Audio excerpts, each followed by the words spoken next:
പാലക്കാട് ബി.ജെ.പിയിൽ വലിയ പൊട്ടിത്തെറി. നഗരസഭയിലെ ഭരണം ആകെ കേരളത്തിലുള്ള ഒരു ഭരണം തന്നെ നഷ്ടപ്പെടാനുള്ള വലിയ സാധ്യതയിലേക്ക് എത്തിയിരിക്കുന്നു.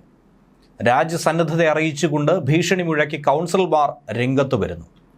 ഭരണം തുലാസിലാകുന്ന ഈ സാഹചര്യത്തിൽ അവസരം മുതലെടുക്കുകയാണ് സന്ദീപ് വാര്യറും അതിലൂടെ കോൺഗ്രസ്. പാലക്കാട് ബി.ജെ.പിയിൽ യുവമോർച്ച ജില്ലാ പ്രസിഡന്റ് പ്രശാന്ത് ശിവനെ ബി.ജെ.പി ജില്ലാ പ്രസിഡന്റ് ആക്കുന്നതിനെതിരെയുള്ള പ്രതിഷേധമാണ് ഇങ്ങനെ കനക്കുന്നത്.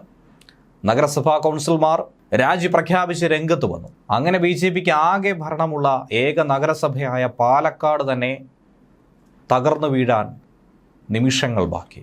9 കൗൺസിലർമാർ നാളെ പാർട്ടിക്ക് രാജിക്കത്ത് നൽകുമെന്ന പ്രഖ്യാപനമാണ് ഇപ്പോൾ പങ്കുവച്ചിരിക്കുന്നത്. ഇതിൽ പ്രതിഷേധിച്ചുകൊണ്ട് ദേശീയ കൗൺസിൽ അംഗം ഉൾപ്പെടെ 6ഓളം പേരാണ് രാജ്യസന്നദ്ധത അറിയിച്ചിരിക്കുന്നതെന്നാണ് മനസ്സിലാക്കാൻ കഴിയുന്നത്.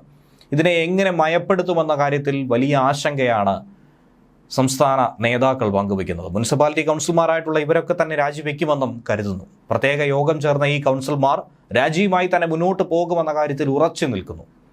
വേണ്ട വിധത്തിലുള്ള മാനദണ്ഡങ്ങളെ ഒക്കെ തന്നെ തെറ്റിച്ച് കാറ്റിൽ പറത്തിയുള്ള ജില്ലാ അധ്യക്ഷ തിരഞ്ഞെടുപ്പിനെ ശക്തമായി എതിർക്കുകയാണ് ഇവരൊക്കെ തന്നെ. പ്രസിഡന്റ് തിരഞ്ഞെടുപ്പിൽ കൂടുതൽ വോട്ട് ലഭിച്ചവരെ മാറ്റി നിർത്തി ഏകപക്ഷീയമായി പ്രസിഡന്റിനെ തിരഞ്ഞെടുത്തു എന്നുള്ളതാണ് ആക്ഷേപം. പാലക്കാട്ടെ മുതിർന്ന ബി.ജെ.പി നേതാവ് സി കൃഷ്ണകുമാർ തൻ്റെ ബിനാമിയെ തന്നെ ഇതിൽ തിരികെ കയറ്റി എന്നുള്ളതാണ് ഏറ്റവും പ്രധാനമായി ഉയർത്തുന്ന മറ്റൊരു വിഷയം. 45-നും 60-നും ഇടയിൽ പ്രായമുള്ളവരായിരിക്കണം ജില്ലാ പ്രസിഡന്റ് ആകേണ്ടതെന്നും തിരഞ്ഞെടുക്കപ്പെടുന്നയാൾക്ക് ബി.ജെ.പിയിൽ ചുരുങ്ങിയത് 6 വർഷത്തെ അംഗത്വം ഉണ്ടായിരിക്കണമെന്നുമാണ് നിബന്ധന. പക്ഷേ പ്രശാന്ത് ശിവന് 35 വയസ്സ് മാത്രമാണ് പ്രായം. ബി.ജെ.പിയിലെത്തിയിട്ട് ആകെ 4 വർഷവും. 4 വർഷത്തെ സജീവ അംഗത്വം മാത്രമേ ഉള്ളൂ. കേന്ദ്ര നേതൃത്വമാണ് പ്രശാന്ത് ശിവനെ പാലക്കാട് ഈസ്റ്റ് ജില്ലാ പ്രസിഡന്റായി നിയമിക്കാനായി നിർദ്ദേശിച്ചതും. ജില്ലാ ആസ്ഥാന കേന്ദ്രം ഉൾപ്പെടുന്ന പാലക്കാട് മണ്ഡലമടക്കം ഉൾക്കൊള്ളുന്ന ഒരു മേഖലയാണ് പാലക്കാട് ഈസ്റ്റ് ജില്ല എന്ന് പറയുന്നത്. ആദ്യം തന്നെ ജില്ലാ പ്രസിഡന്റ് സ്ഥാനത്തേക്ക് ചിലർ പ്രശാന്ത് ശിവന്റെ പേര് എടുത്തു പറഞ്ഞെങ്കിലും അവസാന ഘട്ടത്തിൽ സമയത്ത് പാനൽ തിരഞ്ഞ് വോട്ടെടുപ്പ് നടത്തിയപ്പോൾ പ്രശാന്തിന്റെ പേര് എവിടെയും കണ്ടിരുന്നില്ല. പക്ഷേ കേന്ദ്ര നേതൃത്വം തയ്യാറാക്കിയ പട്ടിക എന്ന പേരിൽ അപ്രതീക്ഷിതമായി ചില വിവരങ്ങൾ പുറത്തു വന്നു. പാനൽ മത്സരിക്കാത്ത പ്രശാന്ത് ശിവന്റെ പേരാണ് അതിൽ ജില്ലാ പ്രസിഡന്റ് സ്ഥാനത്തേക്ക് നിർദ്ദേശിച്ചത്.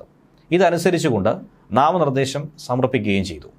സമവായത്തിലൂടെയാണ് സാധാരണഗതിയിൽ ബി.ജെ.പി ജില്ലാ പ്രസിഡന്റുമാരെ തിരഞ്ഞെടുക്കാറുള്ളത്. പക്ഷേ പാലക്കാട്ടെ സമവായ ചർച്ചയിലൊക്കെ 6 പേരാണ് ഉയർന്നു വന്നത്. അങ്ങനെ നിരീക്ഷകരെത്തി രഹസ്യ വോട്ടെടുപ്പ് നടത്തി. ഔദ്യോഗിക പക്ഷത്തിന് കൂടുതൽ സ്വാധീനമുള്ളതുകൊണ്ട് തന്നെ എ.കെ. ഓമനക്കുട്ടൻ ജില്ലാ പ്രസിഡന്റ് ആകുമെന്ന് ഏവരും കരുതി. മറുഭാഗത്ത് പി. സ്മിതേഷിനും കൂടുതൽ സാധ്യതയുണ്ടെന്ന് വോട്ടെടുപ്പിൽ പിന്തുണ ലഭിക്കുമെന്ന് കരുതിയിരുന്നു.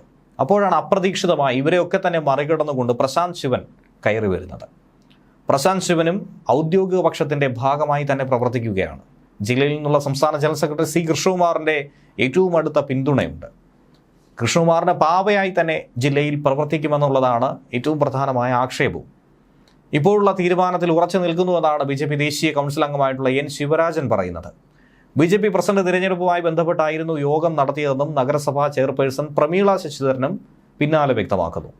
പുതിയ ജില്ലാ പ്രസിഡന്റെ തിരഞ്ഞെടുക്കുന്നതിൽ ഒരു മാനദണ്ഡവും ലംഘിച്ചില്ല എന്നാണ് ഇപ്പോഴത്തെ ജില്ലാ പ്രസിഡന്റ് കെ.എം. ഹരിദാസും പറയുന്നത്. ആർക്കെങ്കിലും എന്തെങ്കിലും അതൃപ്തി ഉണ്ടെങ്കിലോ പരാതി ഉണ്ടെങ്കിലോ അതൊക്കെ പരിഹരിച്ചായിരിക്കും ഉറപ്പായി മുന്നോട്ട് പോകുന്നത്. ഇതുവരെയും അങ്ങനെ ഒരു പരാതിയും തങ്ങൾക്ക് കിട്ടിയില്ലെന്നാണ് നിലവിലെ ജില്ലാ പ്രതിനിധി പറയുന്നത്.